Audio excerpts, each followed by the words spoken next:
জয় গুরু, জয় সীতারাম। তখন ব্যাসদেব বললেন, সত্যযুগে 10 বৎসর, ত্রেতা যুগে 1 বৎসর ও দাপর যুগে 1 মাস কাল পরিশ্রম করে তপস্যা ব্রহ্মচর্য জপাদের যে ফল হয়, হে দ্বিজগণ, কলিযুগে মানব 1 দিবারাত্রি তপস্যাদির অনুষ্ঠানে সেই ফল প্রাপ্ত হয়ে থাকে।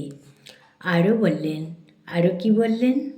বললেন, সত্যযুগে 10 বর্ষকাল নির্বিকল্প সমাধির অনুষ্ঠানে ও 1 বৎসর ত্রেতা যুগে নানাবিধ যজ্ঞ করত এবং দাপর যুগে 1 মাস কাল অর্চনা আদির দ্বারা মানব যে সুকৃতি লাভের সমর্থ হয়, কলিযুগে মাত্র অহরাত্র হরিনাম কীর্তনে সেই ফল লাভে সমর্থ হয়ে থাকে।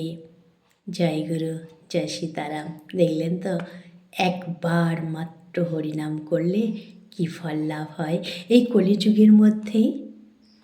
তারা জিজ্ঞাসা করলেন, সাধু শূদ্র? বললেন, কেন? শ্রী ব্যাসদেব বললেন, ব্রাহ্মণগণ আমরণ বেদবিহিত কর্মের অনুষ্ঠান করলে তবে সদ্গতি প্রাপ্ত হন।